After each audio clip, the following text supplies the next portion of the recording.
Nous avons peut-être entendu ce passage qui est le plus connu de l'Évangile, quand on pose la question à des non-chrétiens de savoir ce qu'ils connaissent de la vie de Jésus, de la vie des chrétiens, de ce qu'enseigne la foi des chrétiens. Eh bien, ils disent, ils sont pour la plupart capables de dire, c'est « aimez-vous les uns les autres », c'est ça, non?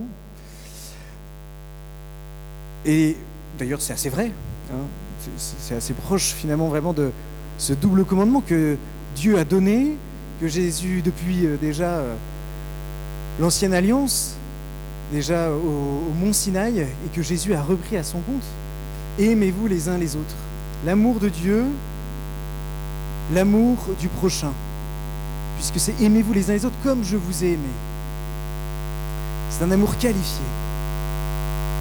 Mais ce qui est étonnant dans cet évangile que nous venons d'entendre, c'est que Jésus nous dit quand même que c'est un commandement nouveau. Que par rapport à ce qui avait déjà été donné, il y a quelque chose d'une nouveauté, et d'une nouveauté à accueillir. Mais cette nouveauté, elle à la fois du temps de Jésus, par ce qu'il donne, ça veut dire que déjà il y avait une nouveauté, alors même que c'est des choses qui, semble-t-il, avaient déjà été dites, et puis c'est pour nous aussi cette nouveauté. Mais je ne suis pas sûr que si de nouveau on demande à quelqu'un dans la rue, en disant est-ce que vous êtes contre le fait d'aimer votre prochain, contre la maxime aimez-vous les uns les autres, je crois que tout le monde serait capable de dire bah oui, si, il faut qu'on s'aime tous les uns les autres. Alors, qu'est-ce qu'il y a de nouveau? En fait, pourquoi Jésus nous dit que c'est un commandement nouveau? À la fois pour ses disciples, mais aussi pour nous aujourd'hui, quelle est cette nouveauté que nous avons à accueillir? C'est à travers l'histoire de l'Église qu'on découvre cette nouveauté. C'est marquant de voir que dès le début du christianisme, très vite, il y a eu 3 axes qui se sont démarqués, qu'on découvre dans la lecture des Actes, et puis quand on lit le début de l'histoire de ces premières communautés chrétiennes. Et la première, c'est la mission comme Paul et les apôtres l'ont vécu, mais une mission vers les juifs et les païens. Il y a cette dimension-là. Deuxième dimension qui est vécue et reconnue par les premiers chrétiens, c'est le fait de vivre une vie fraternelle particulière. Et la troisième dimension, c'est un service pour les plus pauvres. Et les chrétiens sont connus comme cela. Et on peut dire que la vraie nouveauté, elle se joue sur ces 3 niveaux, mais là où les chrétiens sont reconnus comme quelque chose de différent dans ces premiers siècles, eh bien c'est sur ce 3e aspect, sur le service aux plus pauvres. Il semble que ceux qui ne connaissaient pas la foi chrétienne, ceux qui avaient un premier contact à l'époque avec la foi chrétienne, étaient touchés parce que eh bien, les chrétiens aidaient les personnes non seulement de leur communauté, mais aussi des personnes, des pauvres, des veuves, des orphelins, personnes dans le besoin. Ils étaient aidés par les chrétiens alors même qu'ils ne partageaient pas leur foi. Et pour les non-chrétiens, ça suscitait une vraie incompréhension. Car on savait, et tout le monde avait bien compris qu'il fallait prendre soin de ses proches, prendre soin de sa famille, de ceux qui nous entourent, de ceux qu'on considère comme faisant partie de sa communauté. Mais alors prendre conscience et voir les chrétiens qui, eux, ne faisaient pas que prendre soin de leur communauté, mais des autres, ça a interrogé. Et ainsi, on a le témoignage de Saint Julien l'Apostat, qui est le neveu de Constantin, qui est lui-même devenu empereur romain, après Constantin, juste après, et qui lui a renié la foi chrétienne, disant non, la foi chrétienne, on n'en veut pas pour l'Empire. Et il dit à ses contemporains, il se plaint en fait des chrétiens en disant mais les chrétiens, ils s'occupent des pauvres. Et pas seulement des pauvres chrétiens, membres de leur communauté, mais des pauvres en général. Et il interpelle ses contemporains en disant mais est-ce que nous les Romains, on ne peut pas faire pareil? Parce que ça, si on fait ça, eh ben, en fait, on ne parlera plus des chrétiens. Et c'est intéressant de voir du coup, en fait, il le dit en creux, mais si en relief, ça montre combien les chrétiens étaient connus de cela. Et on peut voir cette figure à travers aussi Charles de Foucauld, alors bien des siècles plus tard, mais qui est canonisé aujourd'hui, qui était cette présence à la fin de sa vie, présence chrétienne au milieu des Touaregs, et qui avait le désir de faire connaître le Christ d'abord parce qu'il était là au milieu de ce peuple étranger qu'il ne connaissait pas avant de les rejoindre et qui voulait rayonner de cette foi en Christ. Et d'abord en prenant soin d'une communauté. Ça, c'est le début de l'histoire chrétienne, du christianisme. Et on pourrait dire que 2000 ans après, un peu avant nous, mais déjà et encore aujourd'hui, mais qu'est-ce qu'il en est de cette nouveauté ? Qu'est-ce qu'il en est de cette nouveauté ? On pourrait dire que la mission de Paul, comme Paul et les apôtres l'ont vécu, on est d'accord pour dire oui, il faut vivre la mission, et puis aujourd'hui on le ressent peut-être d'autant plus avec ce que vit l'Église, puis la transformation du monde.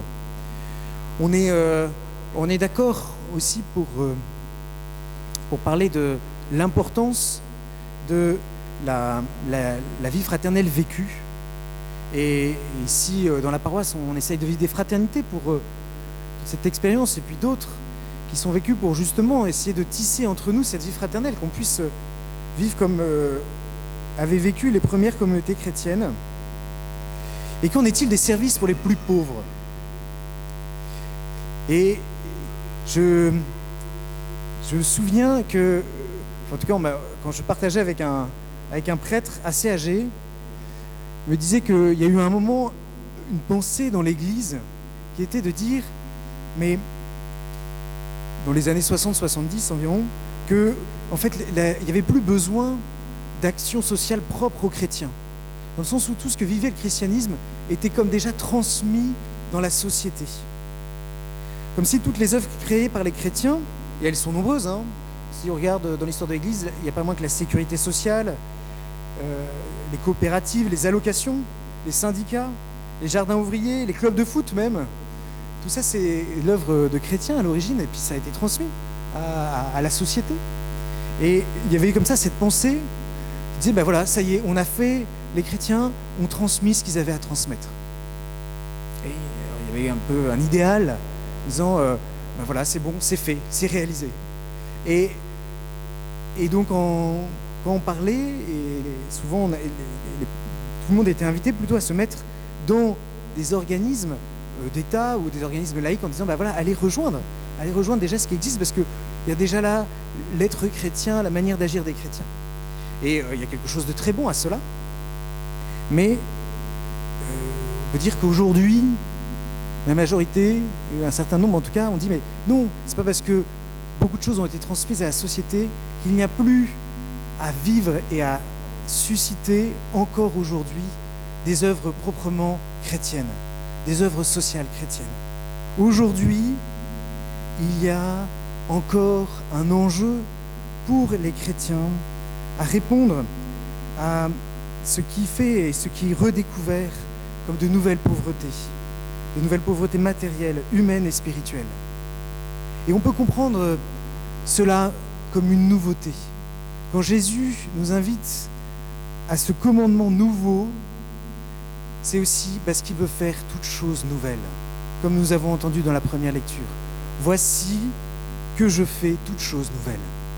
Et pour nous, ça veut dire qu'il y a quelque chose d'une nouveauté à accueillir que le Christ veut nous donner en communauté paroissiale, chacun individuellement, d'une nouveauté pour répondre aux enjeux de ce temps.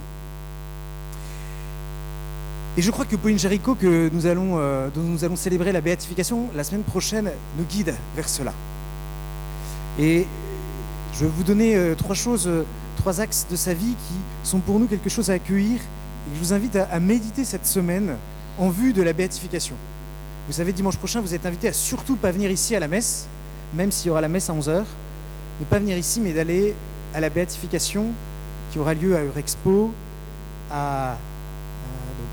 l'après-midi. On se retrouve à partir de 12h30 ici à la paroisse de Saint-Nizier à l'extérieur pour partager, si vous souhaitez, un pique-nique. Et puis après, la messe commencera à 15h, mais il faut arriver avant. Alors, 3 choses que Pauline Jaricot, justement, nous fait découvrir de cette nouveauté du commandement de l'amour. Cette nouveauté qui est une nouveauté où Jésus fait toutes choses nouvelles. Comment accueillir cette nouveauté? Cette nouveauté du commandement de l'amour où Jésus nous dit, eh bien, il dit qu'il veut que nous aimions les uns les autres, que nous aimions entre nous dans une communion fraternelle, mais aussi que la communauté chrétienne aime et soit vraiment un visage de l'amour pour ce monde en aimant tant de réalités dans ce monde. Mais la première chose, c'est l'articulation dans la vie de Pauline Jaricot entre la prière et la charité. C'est vraiment beau de voir quelle place Pauline, à partir de sa conversion qu'elle vivra ici à Saint-Nizier. Elle n'a pas été baptisée, elle n'a pas fait sa première communion à Saint-Nizier. Pauline, elle a vécu sa conversion parce qu'un vicaire, l'abbé Wurst, a fait une prédication sur le paraître, sur justement les plaisirs et combien tout cela nous éloignait de Dieu. Et ce jour-là, ça a été un basculement dans sa vie. Et depuis, elle a commencé une vie de prière intense. Et ce qui est beau, c'est que plus elle vivait des situations compliquées, plus elle priait. Elle avait compris que si elle voulait comprendre davantage, répondre à cet enjeu du commandement de l'amour, c'était pas seulement d'abord par ses œuvres, même si on connaît parce qu'elle a fait de nombreuses œuvres dont elle est à l'origine, mais parce qu'elle avait compris l'enjeu de la prière. Et ainsi, à la fin de sa vie, donc après tout un chemin, au moment des plus grands troubles dans Lyon, liés à la révolte des Canuts, eh bien, elle s'enfermera 2 jours entiers dans la maison de Lorette, sa maison qu'elle avait achetée, et elle sera là avec le tabernacle, Jésus présent dans l'Eucharistie, et où elle priera justement pour que s'arrête cette révolte. Elle a compris l'enjeu de la prière. Et même l'enjeu de l'Eucharistie. L'enjeu de l'Eucharistie comme le point clé de l'amour. Le point clé pour recevoir l'amour même de Dieu. Elle a écrit un seul livre qui s'appelle « L'amour infini dans la divine Eucharistie ». Voilà cet enjeu et ce lien entre prière et charité que Pauline Jaricot avait compris. La deuxième chose qu'elle avait compris, c'est elle avait pris au sérieux les besoins de l'Église. C'est impressionnant dans sa vie comment elle entend quelque chose qu'elle perçoit pour elle et qu'elle le met en œuvre. Elle le résumera ainsi en disant, c'est un de ses biographes qui résume, que Pauline attend que l'occasion lui soit donnée pour répondre à un besoin pressant de l'Église. Et il y a 2 occasions marquantes. Il y a la première, son frère qui devient séminariste à Saint-Sulpice et qui lui parle des missions qui ont besoin d'argent. Elle va lancer le sou hebdomadaire qui deviendra les œuvres pontificales missionnaires. D'abord les œuvres pour la propagation de la foi, puis œuvres pontificales missionnaires aujourd'hui. Mais pourquoi ? Parce qu'elle se rend disponible à cette urgence, à ce besoin de l'Évangile, le besoin de l'amour et l'amour vécu concrètement dans la charité opérante.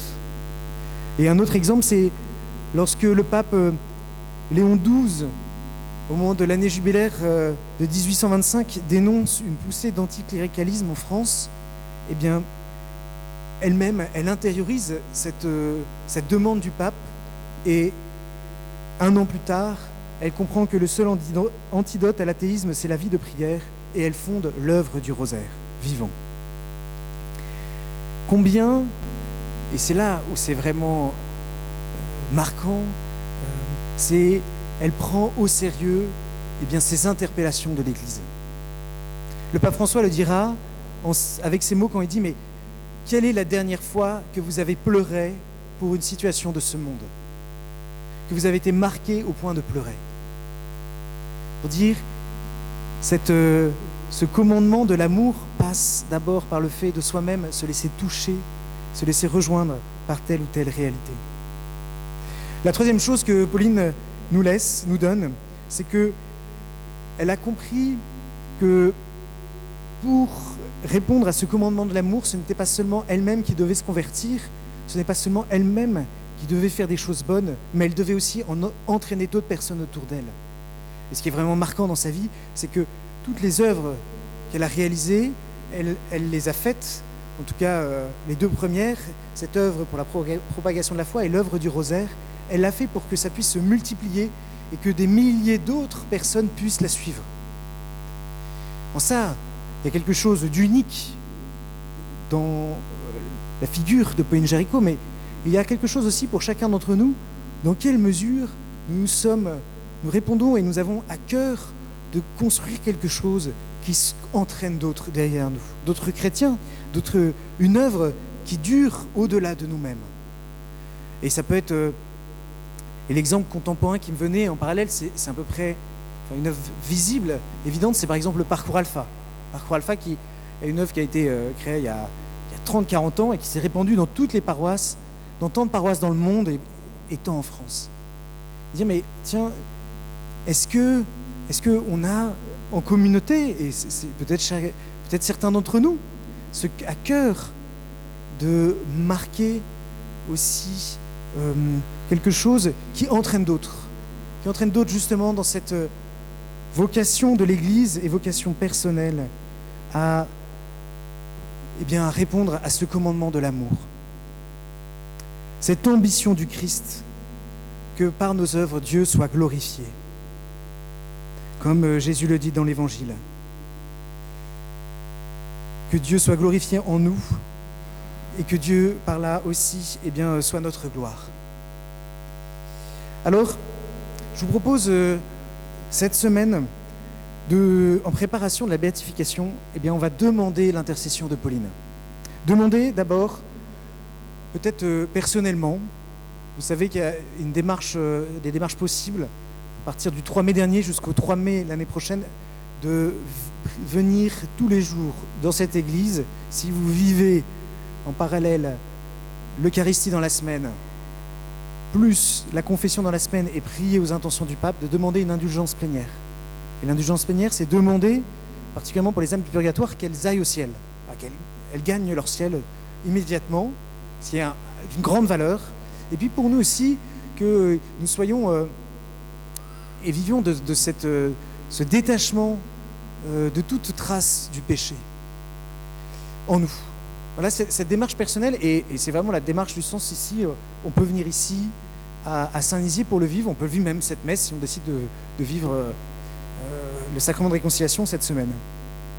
Cette démarche personnelle. Il y a aussi, je vous invite aussi dans cette démarche personnelle, à demander des grandes choses à Pauline. Moi j'ai été contacté, quelqu'un qui est venu me voir à la messe dimanche dernier m'a dit « J'étais à Lyon, moi je suis peu croyant, je vais rarement dans les églises, mais je conduisais ma fille pour un examen à l'UCLI, je regardais mon portable en l'attendant, j'ai vu une nouvelle qui annonçait une béatification, celle de Pauline Jaricot, je n'en avais jamais entendu parler, mais j'ai eu un flash. J'ai compris que je devais venir dans les lieux qui sont des lieux de pèlerinage pour elle, pour demander une grâce particulière. Et quelle était cette grâce qu'il demandait ? Il demandait rien de moins qu'un miracle pour sa femme malade. Il est venu ici, dans cette église, il est allé à Saint-Polycarpe, qui est aussi un lieu de pèlerinage, à la maison Notre-Dame de Lorette, en disant « Mais voilà, je crois que le Seigneur m'a invité à venir pour demander une grâce toute particulière. » Et j'ai reçu une confirmation quelques jours après, d'une personne des OPM, des œuvres pontificales missionnaires, qui me disait « Mais vous savez, souvent, lors des béatifications, les saints, par leur intercession, donnent des miracles. » Et il rajoutait « Bah oui, ils viennent d'être béatifiés, ils leur font un miracle en plus pour être canonisés. Donc ils s'arrangent. Et souvent, c'est au moment des béatifications. » Donc, vous pouvez, et nous pouvons ensemble, demander peut-être un miracle à Pauline Jaricot. Demandez un miracle, et si vous ne savez pas pour qui prier, vous pouvez prier pour la femme dont je vous ai parlé, qui est malade. Et cet homme qui est venu me trouver la semaine dernière. Voilà cette démarche personnelle. Et je vous propose aussi une démarche paroissiale. Une démarche paroissiale, c'est demander aussi que le Seigneur vienne nous renouveler dans nos moyens, et nous renouveler en paroisse, dans nos moyens d'évangélisation, aussi dans nos moyens, dans nos œuvres sociales, dans notre fraternité entre nous, dans ce que nous faisons pour le monde. Et que ça soit, nous le vivions, non pas seulement un petit renouveau, mais un renouveau, et que ce renouveau déborde de notre paroisse. Peut-être qu'ainsi, un jour, il y a une plaque qui fasse mémoire d'une personne, ici, qui soit une figure de la paroisse, comme il y en a déjà de nombreuses ici à Saint-Nizier, qui disent, bah oui, en ce temps-là, il y avait une personne, mais c'est grâce à toute la communauté paroissiale qui vivait ce désir d'être renouvelé, désir de vivre le commandement de l'amour, a reçu une grâce particulière et qui a œuvré pour le renouveau de l'Église. Voilà ces grâces que nous pouvons demander à Pauline Jaricot. Ces grâces qui sont celles de notre baptême. Ces grâces qui vont être cette grâce de l'amour liée à l'amour de Dieu même, qui vont être celles qui vont être données aussi maintenant à Hippolyte. Ces grâces que nous est données, les grâces de l'amour de Dieu, cet amour même qui nous est donné dans l'Eucharistie. Oui, demandons au Seigneur et prions-le. Seigneur, toi qui fais toutes choses nouvelles, viens nous renouveler dans ce commandement de l'amour, viens nous renouveler personnellement dans cette prière par l'intercession de Pauline Jaricot. Nous voulons te demander des grâces personnelles, peut-être des grâces d'indulgence plénière, peut-être des grâces de miracle, aussi particulièrement ce temps de préparation à la béatification de Pauline, des grâces d'effusion de l'Esprit Saint. Nous venons te demander aussi de venir nous renouveler en paroisse pour répondre davantage aux soucis d'évangélisation, soucis fraternels entre nous, que nous soyons vraiment un visage de ton Église et répondre aussi aux enjeux de ce temps, par toutes les œuvres sociales, par toutes les questions que le monde pose. Seigneur, viens faire toutes choses nouvelles. Amen.